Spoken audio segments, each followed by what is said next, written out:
Hello, everybody. I'm so happy to be here with you. We're going to be talking with the mom of this amazing testimony that I am so excited to share with each of you. She was sharing a little bit last night with me what was going on. We had talked once before about being able to do an interview, and that's what I wanted to do. I wanted to come on here, give the opportunity for her to kind of share her story a little bit so that we can hopefully spread the word of what we have found here and how it helps people in all different kinds of ways. It's not just one way that we are helping people. It's in many different ways. And of course, we're not going to make any medical or healthcare claims. I'll bring up an income disclosure statement on that as well. But with that being said, I'd like to go ahead and bring on Michelle. And we're just going to have a little bit of a conversation here, and we'll go from there. Okay. I just want to make sure we are recording. I see that it is on the different Facebook. So that's great. So come on up, Michelle. How are you? Hi, thanks for having me, Guy.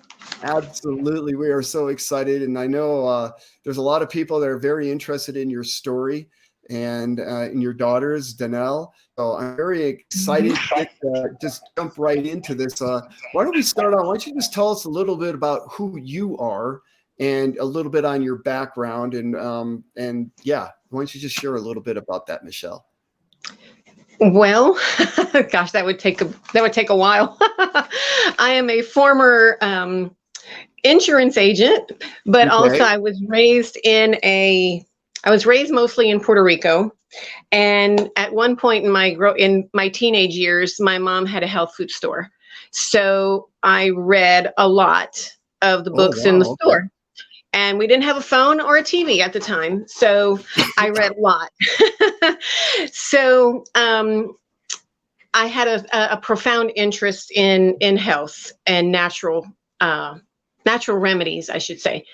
And when I was pregnant for my daughter, I was reading the book, How to Teach Your Baby How to Read.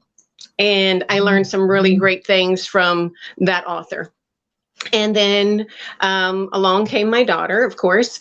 And she has some neurological difficulties due to a genetic disorder that is a spontaneous genetic anomaly, if you will. And the result is being severely cognitively delayed and some neurological issues that kind of appear. And she is nonverbal for the most part. And so that has had a huge impact on who I am and what my hobbies are. My hobbies were learning about molecules of all kinds, remedies of all kinds, CBD, CBG, medical marijuana, hyperbarics. Did hundreds of hyperbaric treatments through the years, tried many different CBDs. We do have medical marijuana, but in a tincture form that is prescribed. And but I really haven't noticed a particular improvement when we were using it. Okay. But I always had in the back of my mind that CBD, that there was something about it and that I just never really let go of, I guess. And when Facebook recommended that I become friends with with Mr. Hager. All right. Well, let me stop you there. Let me stop you there because we're gonna get into that here in a little bit. Okay. But I want people to understand who you are, a little bit as a person. Where do you actually live? What state? Let's just put it that way.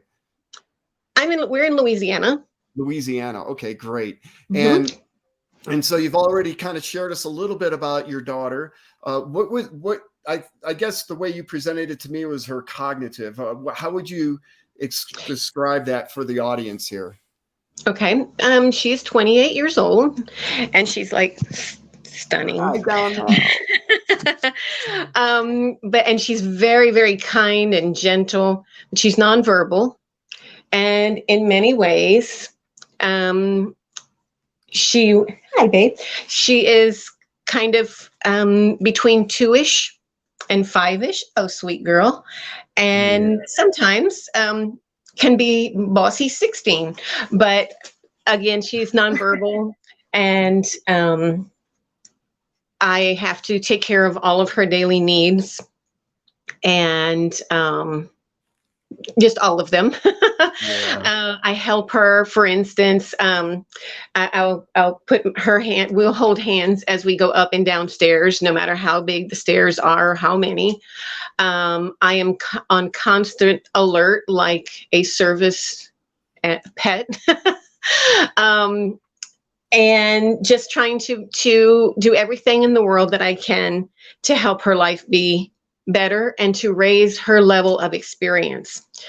And because things that we take for granted when we watch television, for instance, what we grasp when we see everything on the screen doesn't appear to be what she grasps. And as you can see from these two pictures on there right now, how disconnected and Mhm. away her gaze is, even though what she has is not autism. But often there's no direct interaction with the camera. And a lot of times, even with me, when I want her to look at me, um, she will not make eye contact. No. And as a mom, that's been difficult for me. So But let me ask you this then, Michelle. When obviously this has been from birth, and so you've been working with this for a long time. What are some of the, and again, we don't want to get too much into the medical aspect of it, but in general speak, what are some of the avenues that doctors have had you do to try to, help her cope with this, or to make life a little bit more manageable for both of you? What have been some of the courses of action that you've gone through? well, years ago, I did. We had some appointments with a wonderful lady who developed certain techniques and strategies and exercises, if you will, and vestibular things and tasting things, touching things, list of things to do that would stimulate the brain. And I think that would be more in line with someone who had had a traumatic birth injury. And actually, at one point, that's what we thought that it was. That maybe there was a lack of oxygen, things like that would have explained. But none of those things would have been enough to explain her globally. So for Okay. 18 years, it was she was a mystery, because every time we tested anything genetically, it was really to rule things out. And it wasn't until she was 18 that we went to yet another geneticist. And by that point, she was having seizures. Oh, And so it required a different test. And that was the test that identified the chromosome that has a little bit of an error message in it. And the lack of what that information is results in the differences that we have. And gotcha. so in the meantime, yeah, I did everything short of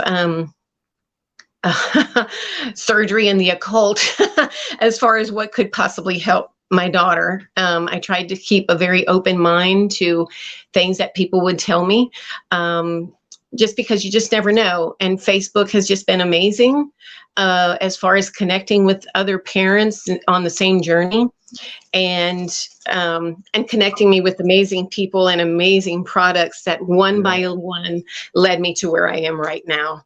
And each How one many of them was a um, step in the right direction.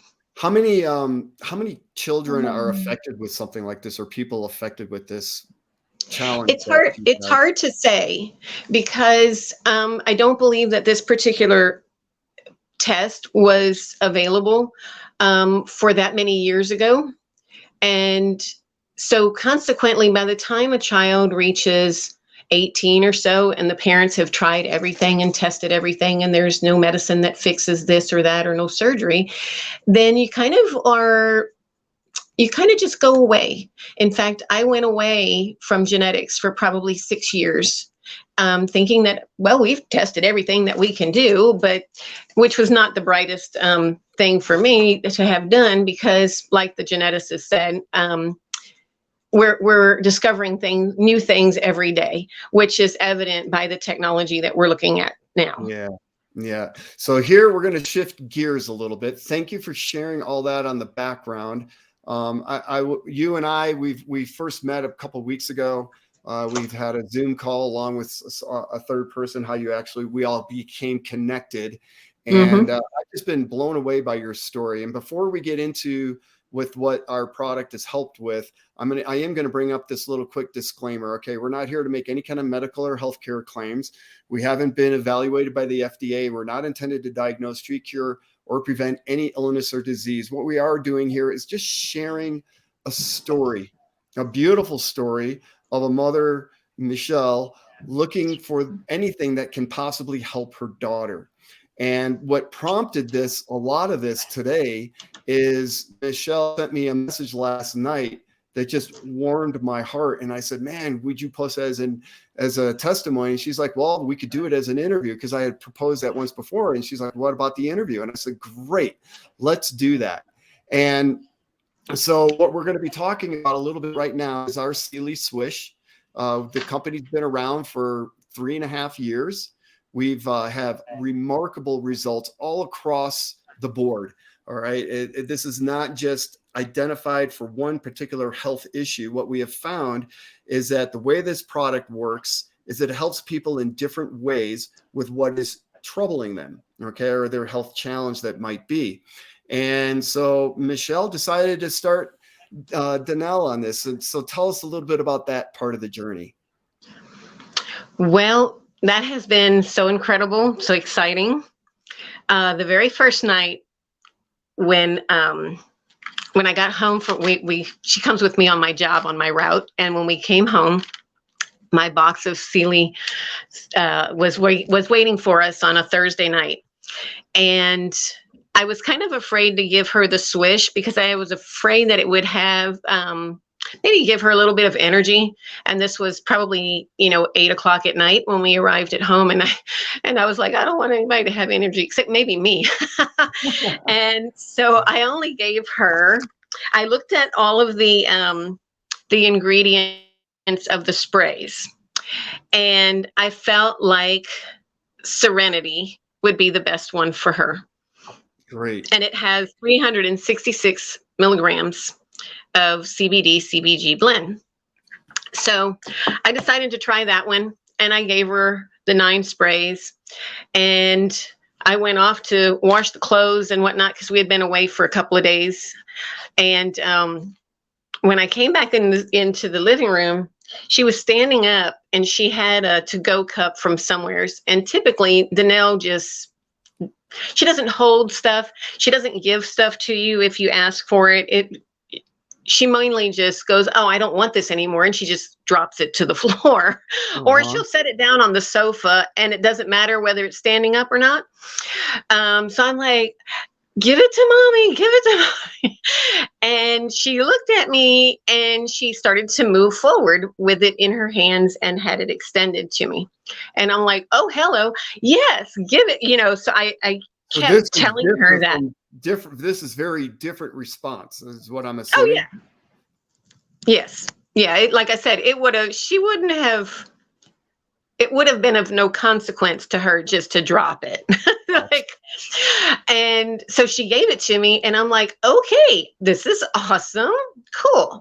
And then so while she was up and headed in that direction, I'm like, oh, let's go to the bathroom so that we can start the next process of getting a bath and going to bed, whatever. And typically I have to maneuver her with my hands or with my forearms to kind of guide her so that she does what I want her to do. Uh-oh, did I go away here? No. You froze for the moment. Okay, sorry about that. Yep, there you are. And so I usually have to guide her with my forearms to really get her to where I want to go, because I do meet with some resistance. If there is anything else that she would like to do, like when we get to the hall, I have a box of socks, and she really likes to play with socks. And I was like, bathroom, potty. And she hung a right and went right into the bathroom. And I'm like, okay, this is cool. And so I'm sorry, I'm talking about you, baby. And so then I give her a bath, and so she likes to sit in the tub and play for a while and whatever. And I go off and I do something and I come back. And so I told her, I said, you ready to get out? And she looked at me, Like, yeah. And so I let the water out. And typically, because of her size and I think her strength, sometimes her energy is kind of low. She has to rock like 3 times to get some momentum to stand up out of the tub. Okay. And a lot of times I actually have to stand up behind her in the tub to help lift her up. And she outweighs me by about 65 pounds. So as you can imagine, that's a little bit of a challenge.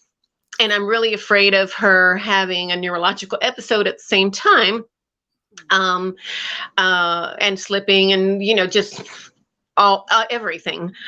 And but this time she popped up out of the tub so fast that her face just, she had the look of surprise.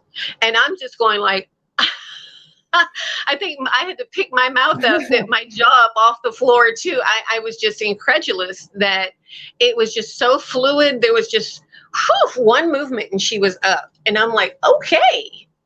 And what was kind of going through your mind when you saw that significant difference?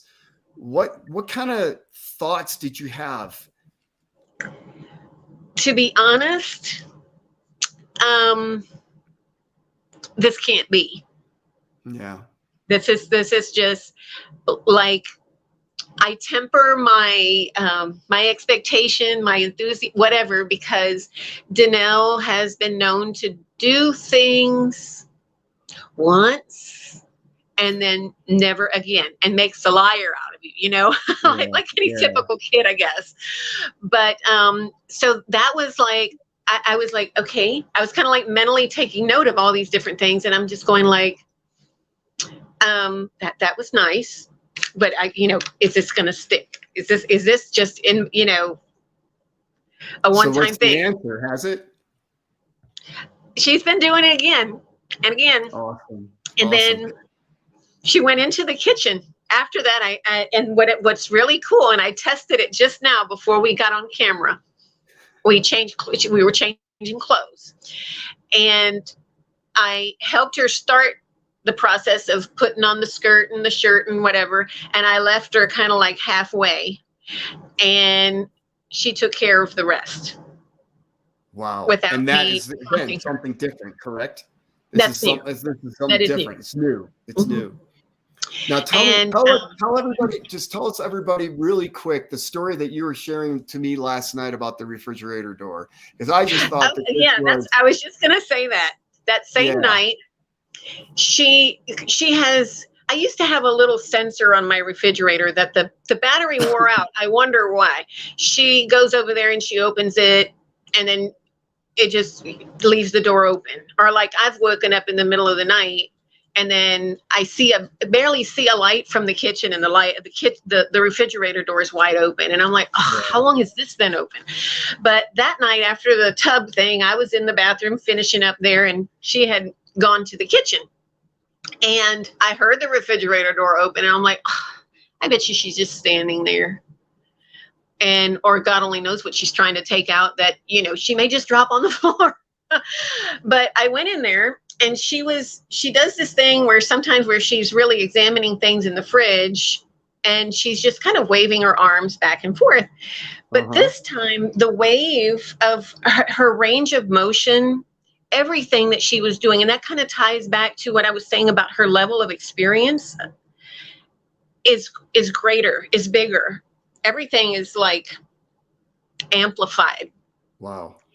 And I told her, I said, okay, so I offered her a couple of things from the fridge, and she was like, no. And I'm like, okay. And before I could say close the refrigerator, because that's what I do, is I tell her very 1 or 2 word commands so that we can have some level of success. And to make it as simple of a thing for her as possible. And I say, close it. And she knows what I'm talking about when I say that. I didn't have to say it. She just reached over and she closed the refrigerator, and I'm just standing there like the refrigerator's closed and my mouth is open again. I couldn't believe that she had done that.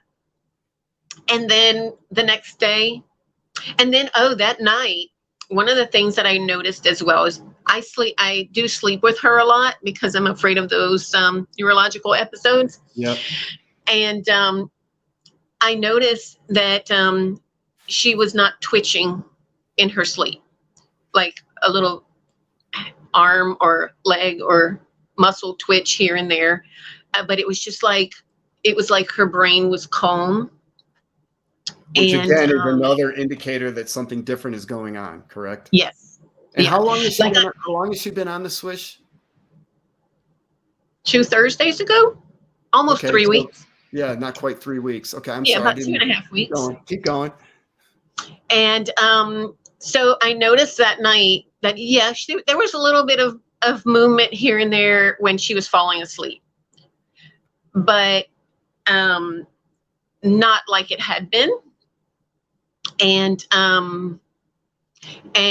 she woke up earlier than usual, because sometimes it's almost like she's very, very profoundly asleep when it's time to go, which is a good thing I have the job that I have now, because had it been the way it was, working in an office 8 to 5, yeah, that would have, it was getting tough. It was getting really, really tough 3 or 4 years ago when my job situation changed. But getting back to what she was doing, I have 3 or 4 steps leading out from my kitchen down to the carport.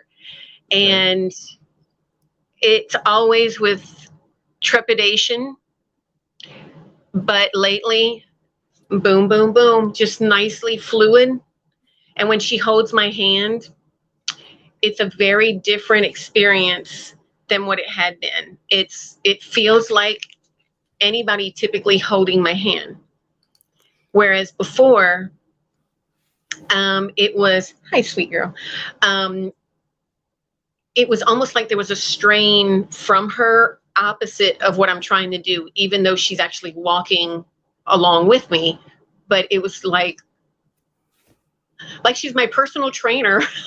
Yeah. Well, I know last night we were getting ready for this interview, and I asked you to send me some pictures, and you sent this one. Wow. And it just melted my heart. And after I posted this on my Facebook page, one of your friends responded on there saying, "Oh my gosh, I cannot believe they actually have eye contact," meaning that this is actually something that's very rare. And, Yeah. I just warmed my heart. So would you like to share some thoughts on this picture? Well, actually, a week ago tomorrow, a friend of mine came over, and she had not seen Danelle in maybe close to a month. And she and I were in the kitchen, and Danelle was in the living room, and she knew my friend Kenya was here, and she came into the kitchen. And usually she'll circle around and tap a person, and then off she goes, and she'll be sitting in her spot over here. She stayed with us, and my friend realized she's trying to engage. She wants to be here. She wants to be with us. So I'm like, okay. And she says, let's go sit down in the living room. And so we came and sat, and she says, she's watching everything that you say. She says her eyes, or that it's something different with the way she's in tune to things. And now she's taking a nap. And so yesterday we went out and so she noticed the difference in her. And then yesterday, for the first time in probably 2 years, even though we've been back and doing things with people, we have rarely gone into a restaurant, because I'm always aware and afraid of having a seizure in public, and I just don't want to disturb anybody or whatever, and nobody wants that to happen anyway. But yesterday I went with a table of about 12 or 13 other people, and we went out to eat, and we had a wonderful time. And Danelle was engaged and just sat like a perfect little lady the whole time. And I've gotten more than one comment about how alert and just involved in the moment she is with everybody. Wow. And that means the world to me. That's wonderful. Wonderful. You know, we have another, it's a little bit different challenge, health challenge with his son, but Zeph Martin has been with us for a while. And his son, I'm not sure if I don't want to, I think it's cerebral palsy, but I'm not positive. But he has a lot of issues where he's banging the head against the wall, could never take him out into public. And his son, within, I think it was about 6 weeks or 2 months, was off of all his medications, and he stopped banging his head. Zeph can now take him out into public and stuff. So I'm really excited for you, Michelle and Danelle, on what the future may hold. And the longer that she is on this product and can get the full benefit of it, let's see where all this goes, because I think it's going to be okay. There's something happening right now. What's that? Can you see her? Let's see which way. Yeah. Me and the camera. She is looking at this magazine or at this catalog. Typically, one of the things that Danelle really enjoys doing is shredding paper. And so often the area where she sits looks like a confetti explosion. And the back seat of my car looks like that too. And last night I went and vacuumed the car. And today she's had books all around and papers, and she has not shredded anything. That's just amazing. So and another nice that thing is amazing. And another nice thing about this, you know, some people go, well, it's just a placebo effect. Well, my first response to that is, who cares? If it's getting a response, it's getting a response. But with your no, that's the thing with little children and pets and people in their sleep. There is no placebo there. That's right. And with your daughter being a cognitive about a 2-year-old, she doesn't know the difference, right? So this is a real testament to what we have. And again, I just want to throw out, we're not making any medical or healthcare claims. Obviously, seek a professional, a doctor and stuff with any kind of those issues. But Michelle, I'm really glad that you reached out to the person that sponsored you, and who's Gabriel, and that you guys were able to build a rapport. He was able to explain enough, and you were willing to take that leap of faith to try this product with your daughter. And I'm just so excited for you that you're here, and that your daughter and you are both better off as a result. And I'm excited to see where this all goes. Do you have any closing words you would like to share with everybody? Never give up. Yeah. And never think that we've explored it all, because you just never know what's right around the corner. Right. Awesome. Well, thank you so much. We really appreciate your time and your heartfelt thoughts and being willing to do this. It's who knows who else this can reach and can help as well.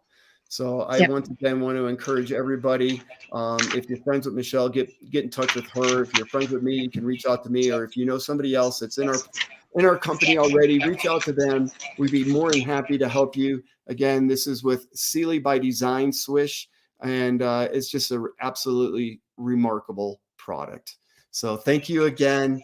Bye-bye, everybody. Thank you so much. Bye. Bye.